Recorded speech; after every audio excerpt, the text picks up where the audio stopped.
नमस्कार दोस्तों, आइए सुनते हैं आज की कहानी। जैसे आपने अपनी बेटी विदा की है तो मैं भी अपने बेटे को विदा कर दूंगा। अमला जी आंखों में आंसू लिए सिर्फ अपने घर का तमाशा होते देख रही थी। अमला जी जब शादी होकर आई थी तब अमिताभ जी की स्थिति भी अच्छी नहीं थी।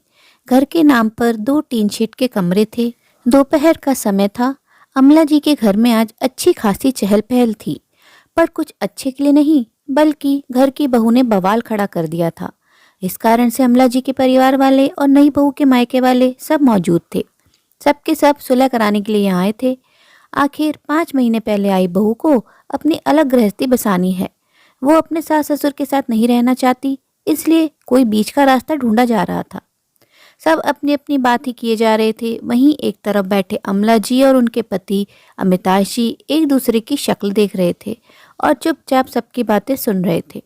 जबकि बहू नैना रो रो कर अपने मम्मी पापा को बता रही थी कि कैसे उसके सास ससुर उसे परेशान करते हैं, बात बात पर टोकते हैं। बेटा निमित भी अपनी तरफ से बात कहने की कोशिश कर रहा था, लेकिन उसकी कोई सुन ही नहीं रहा। भला ऐसे मामलों में लड़कों की कोई सुनी जाती है क्या? अमला जी आंखों में आंसू लिए सिर्फ अपने घर का तमाशा होते देख रही थी और साथ ही सोच रही थी कि कैसे उन्होंने ये घर बनाया था। अमला जी जब शादी होकर आई थी तब अमिताभ जी की स्थिति भी अच्छी नहीं थी। घर में सास, 2 ननद सब थे और कमाने वाले सिर्फ अमिताभ जी। और घर के नाम पर 2 टीन शेड के कमरे, एक में सास और ननद रहती थी और दूसरे में अमिताभ जी और अमला जी। उनका कमरा ही रसोई घर की तरह इस्तेमाल किया जाता था, लेकिन अमला जी के संस्कार ऐसे थे कि उन्होंने उन 3 शेड के कमरों को ही अपना महल समझा। हालांकि अरमान तो थे कि कभी उनके सिर पर भी ढंग की छत जरूर होगी, और इसके लिए उन्होंने अमिताभ जी का पूरा साथ दिया। अमिताभ जी की कमाई ज़्यादा तो नहीं थी, पर इतनी तो थी कि घर का खर्चा आराम से निकल जाता था। पर दोनों बहनों की पढ़ाई का खर्चा हो जाता था, पर उन दोनों की शादी भी करनी थी। इसके लिए कुछ सेविंग भी चाहिए थी, इसलिए अमला जी भी सिलाई का काम जानती थी, तो उन्होंने घर में ही लोगों के कपड़े सिलना शुरू कर दिए। पर अपनी जिम्मेदारी से कभी मुंह नहीं मोड़ा। यहाँ तक कि अपनी इच्छाओं को भी कहाँ दबा दिया उन्हें खुद पता नहीं चला। माँ की दवाई, दोनों बहनों की पढ़ाई, उनकी शादियाँ, निमित का जन्म, सब कुछ उन्हीं 2 टीन शेड के कमरों में हुआ। आधी उम्र निकल गई, लेकिन अपना घर बनाने का सपना सपना ही रह गया। निमित की पढ़ाई पर पूरा ध्यान देने के बाद दोनों पति पत्नी इतना तो बचत करने लगे कि कैसे भी करके इन 2 कमरों पर तो ढंग की छत बन ही जाए। पर फिर भी कभी बहनों के ससुराल में कोई काम आ जाता तो कभी हारी बीमारी, पर फिर भी दोनों ने हिम्मत नहीं हारी। जैसे जैसे पैसे एकत्रित होते गए, वैसे वैसे एक एक कमरे की छत बनती गई और फाइनली निमित की पढ़ाई पूरी होने तक मकान अपने पूरे नक्शे पर आ चुका था। एक एक कमरे करके पूरा घर तैयार हो चुका था। आज घर में 2 कमरे, एक हॉल, किचन, सब कुछ था। निमित की पढ़ाई पूरी होने के बाद उसकी नौकरी लग गई। अब तो दोनों को लगा था कि उनकी मेहनत रंग ले आई। बस अब घर में बहू लाने की तैयारी होने लगी। आखिर इकलौता लड़का है, अपना खुद का घर है, अच्छी नौकरी करता है, इसलिए नैना का रिश्ता निमित के लिए खुद आगे से चलकर आया था। देखने में भी वो सबको भली लगी थी, इसलिए निमित की शादी नैना से पक्की कर दी। कुछ महीने बाद दोनों की शादी भी हो गई, लेकिन नैना को अपने सास ससुर के साथ रहना रास नहीं आया। आजकल की जनरेशन का परिवार से मतलब पति पत्नी और बच्चों से होता है। यही सोच नैना की भी थी। उसे सास ससुर के साथ रहना किसी बंदिश से कम नहीं लगता। अमला जी, अमिताभ जी कुछ कहते तो उसे लगता है कि ये लोग मुझे टोक रहे हैं। घर के काम करने में उसे वैसे ही रोना आता था, जिसमें से आधे से ज्यादा काम तो अमला जी ही कर लेती थी। बाहर से सब्जी भाजी और सामान लाने का काम अमिताभ जी कर लेते थे। कहीं आने जाने पर भी कोई रोक टोक नहीं थी। जब भी निमित और नैना कहीं घूमने जाते, अमला जी खुद अपने और अमिताभ जी के लिए खाना बना लेती, पर नैना से कुछ ना कहती। पर फिर भी उसे समस्या थी। अब तो आए दिन वो निमित से झगड़ा करने लगी थी कि उसे अलग रहना है, अपनी अलग गृहस्थी बसानी है। उससे सास ससुर के साथ रहते नहीं बनता और ना ही उनकी सेवा होती है। पर निमित हर बार समझाकर बात को टाल देता था, लेकिन अभी पिछले 2 महीने से तो वो बात बात पर पतंगड़ बनाने लगी थी। घर की सुख शांति पूरी तरह से भंग हो चुकी थी। और आज सुबह बात कुछ भी नहीं थी। सुबह के 9 बज चुके थे, पर नैना अभी तक कमरे से उठकर नहीं आई थी, जबकि निमित ऑफिस जा चुका था। अमला जी को लगा शायद बहू की तबीयत खराब हो गई, इसलिए वो उसके कमरे में बिना दस्तक दिए चली गई और वहां जाकर उससे पूछने लगी, क्या हुआ बहू, तुम उठी नहीं आज? क्या तुम्हारी तबीयत खराब है? बस नैना ने इसी बात को पकड़ लिया। आप मेरे कमरे में बिना पूछे कैसे आ गई? आपको इतनी भी तमीज नहीं है कि बेटे बहू के कमरे में जाते हैं तो दरवाजा नॉक करना चाहिए। अमला जी ने समझाने की कोशिश भी की। बहू, बुरा क्यों मान रही हो? मुझे लगा कि तुम्हारी तबीयत खराब है इसलिए चली आई। पर नैना तो सुनने को तैयार ही नहीं थी, अपनी ही धुन में बोले जा रही थी। हाँ, ये तो सब बहाने हैं।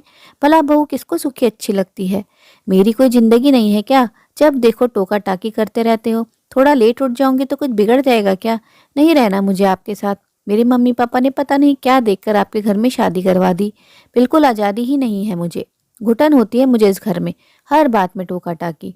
अमला जी ने समझाने की खूब कोशिश की, पर नैना ने रो रो कर अपने मायके फ़ोन लगा दिया और अब उसी की मीटिंग बैठी थी। निमित को भी ऑफिस से फ़ोन करके बुला लिया गया। अचानक नैना की मम्मी खड़ी हुई और मिताज जी से बोली, देखिए समधी जी, हमारी बेटी आपके साथ नहीं रहना चाहती और हम इसे इस तरह रोने के लिए आपके घर में नहीं छोड़ सकते। अब इसका कुछ तो निवारण निकालना ही पड़ेगा। कम से कम आप भी शांतिपूर्वक रहें और ये लोग भी शांतिपूर्वक रह सकें। मैं बेटे की माँ हूँ, मैंने उसे विदा किया है, पर वो खुश नहीं है तो ये जानकर मुझ पर क्या बीतेगी आप समझ सकते हैं। इधर अमिताभ जी निरंतर अमला जी को देख रहे थे। कुछ सोचकर वो भी खड़े हुए और समधन जी के सामने हाथ जोड़कर बोले, देखिए समधन जी, मैं मानता हूँ कि आपकी बेटी हमारे साथ नहीं रहना चाहती तो हमें कोई समस्या नहीं है। आपकी बेटी अलग रहना चाहती है तो अलग रहे, अपनी अलग गृहस्थी बसाना चाहती है बिल्कुल शौक से बसाए। पापा, आप ये क्या कह रहे हैं? अचानक निमित ने कहा तो अमिताभ जी ने उसे हाथ दिखाकर आश्वासन देते हुए चुप कराया। सुनकर नैना के चेहरे पर मुस्कान आ गई। आखिर उसकी मंशा पूरी हो रही थी। तभी समधन जी ने कहा, तो समधी जी बताइए, आप इस घर में कौन सा और कितना हिस्सा अपने बेटे बहू को नई गृहस्थी बसाने के लिए दे रहे हैं, ताकि अभी हम इनकी गृहस्थी साथ के साथ सेट कर जाएं और फिर बच्चे आपके पास ही तो रहेंगे। अमिताभ जी ने पहले अमला जी की तरफ देखा और फिर समधन जी की तरफ देखते हुए बोले, देखिए समधन जी, मुझे कोई परेशानी नहीं है। आखिर मैं भी एक पिता हूँ। जैसे आपने अपनी बेटी विदा की है तो मैं भी अपने बेटे को विदा कर दूंगा, पर इस मकान में से हिस्सा नहीं होने दूंगा। अमिताभ जी की बात सुनकर सब सकते में आ गए। आप ऐसा कैसे कर सकते हैं पापा जी? आखिर इस घर पर हमारा भी हक है।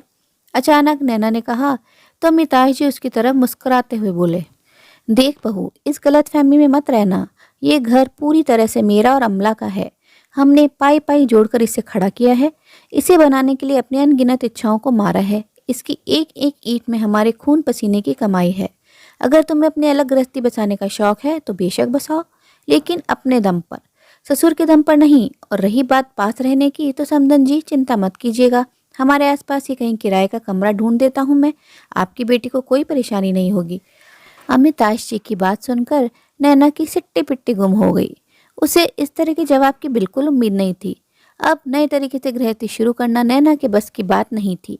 नैना ने उम्मीद के साथ अपने पिता की तरफ देखा तो वो अमिताभ जी के साथ खड़े थे।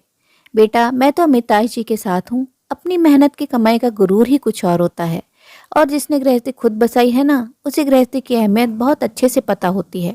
बसी बसाई चीज से हिस्सा मांग लेना तो बहुत आसान है। नैना को तो अभी भी यकीन नहीं हो रहा था कि ये हो क्या रहा है। उसने उम्मीद भरी नजरों से अपनी मम्मी की तरफ देखा। बेटा, मुझे भी लगता है कि तेरे पापा सही कह रहे हैं।